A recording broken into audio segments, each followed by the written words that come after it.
All right, everybody. So today we're starting our review of this book. It's called Discover Wellness, and how staying healthy can make you rich. As I'm going through this video, I'll obviously be looking down a little bit because I've got some references to some things I want to talk about. And the point of this book is something that I totally agree with and I totally resonate with.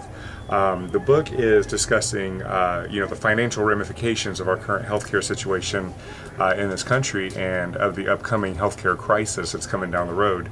And so I'm going to be reading out some statistics and some different things like that. I'm reading this book for you, and I'm doing a review for you. Like I told you yesterday, there'll be 10-minute videos, and we'll get through this entire book. And it's just, I think it's going to be chock full of some really, really good information that fits right into what we're trying to accomplish with this video blog. So again, feel free to send this out to anybody that you know. Let's get as many people into this community as possible. And I've got Lorelei walking around here in the background, so if you see her running around, then that's my daughter. That's my youngest one. She's 2 years old.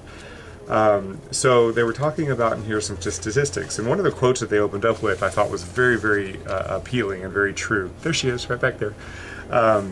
It says, Norman Cousins was quoted as saying, the great tragedy is not death, but it's what we allow to die inside of us while we live. So in other words, the things that we don't do and we don't accomplish in our life, and a lot of that has to do with health and energy and focus, and all those things can be handled by lifestyle changes.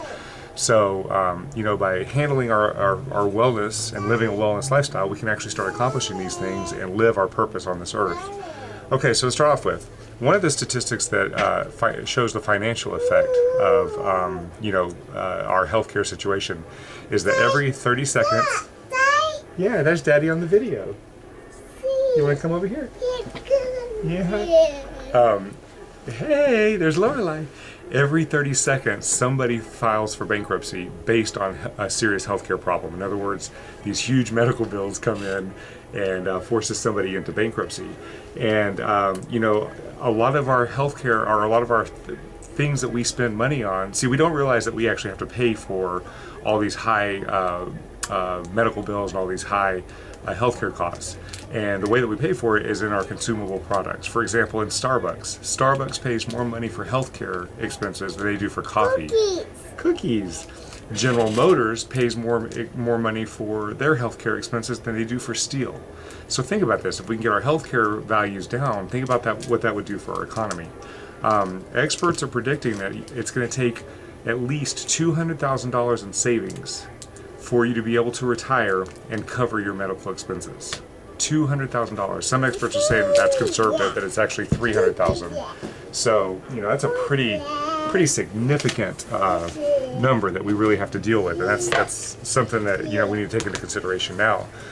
They also estimate that each person spends about $6,280 per year in our healthcare expense. That's $6,280 per person, every single person in the United States. $600 a person that it's costing us.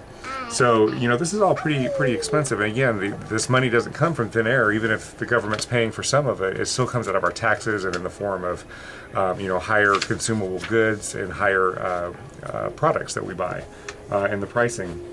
Now, the sad thing about this is the United States has the highest healthcare expenditure in the world. The highest.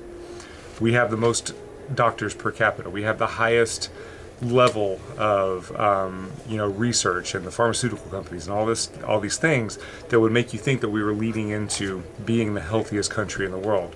But actually, according to the World Health Organization, we rank 15th out of 25 of the industrialized nations. So that means that we're 15th. The entire European Union rates better than we do. Other companies such as the Czech Republic, Cuba, Korea, Singapore, Greece, Aruba, these countries all rank higher than we do in their healthcare and in their level of health. So our system is not working. We're spending a lot of money, and our system is not working. In fact, just as one example, there is a lot of talk about AIDS and AIDS research and the devastation that AIDS causes, and it's a horrible disease. 20,000 people per year die from AIDS, according to the CDC.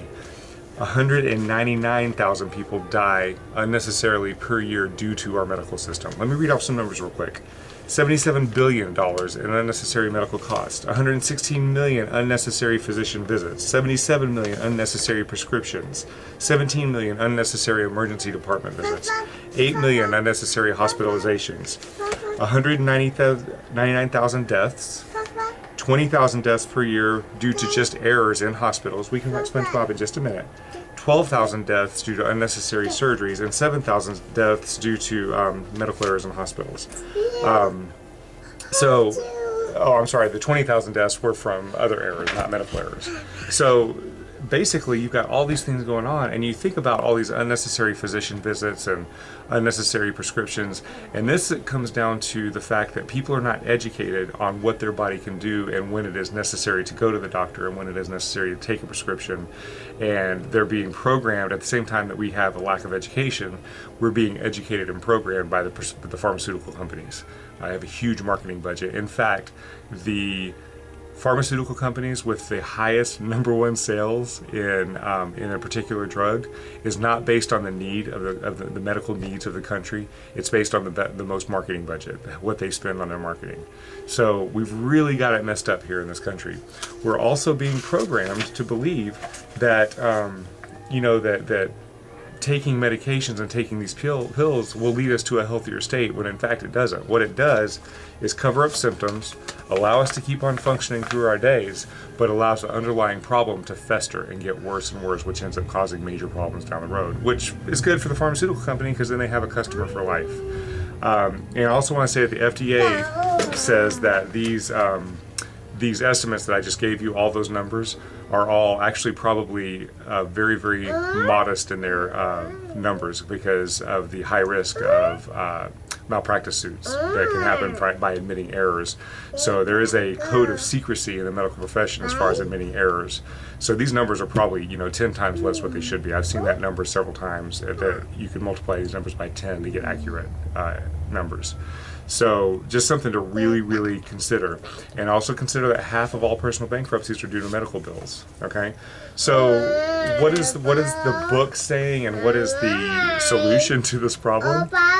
It's not, part of it is solving the expense and solving the costs, like what Obama's trying to do. Whatever your political beliefs are, I don't know if I agree with them or disagree with them. There's a lot of things going on. Just trying to stay politically neutral with this. But that's part of the solution. We do have to fix the expenses, the actual medical expenses. And if you think about, yeah, you can get down. If you think about the cost of a chiropractic adjustment at $40, it's pretty minimal compared to what you can pay for a medical doctor. I'm sorry for the chaos here. One of the promises that I made to myself was when I shot these videos, I would do them in one take so that they were real and not rehearsed. So any of the chaos that happens, please bear with it. So anyway, part of it is to get the expense down, but the primary solution is to have less sick people. In other words, to educate people, to help people live a wellness lifestyle so they don't get sick. Sick is not normal. Health is not the absence of disease, just like wealth is not the absence of poverty. Health is a functioning body, and this takes effort. This takes a specific lifestyle. It takes things that you have to do on a daily basis to maintain that wellness lifestyle. And that's what this book is about. This book is going to help us, help give us, pointers and different things that we can do to make that happen. All right. So let me see here. I think I've pretty much covered everything that I wanted to talk about out of this chapter. Basically, the point that they want to make is that less sick people will make will help solve this healthcare crisis. Not to mention the quality of life that we each individually have. And he said there are 4 points that this book he wants to make. Number 1, illness causes bankruptcy in every way, not just financial, but also emotional and of course health-wise. You gonna help me? Well, I'll put SpongeBob on in 1 second, okay? Number 2, most of our healthcare expenses are spent on expensive treatments for lifestyle-related diseases, cancer, heart disease, diabetes. All these things can be related to lifestyle, okay? Number 3, each of us has the opportunity to employ a wellness lifestyle.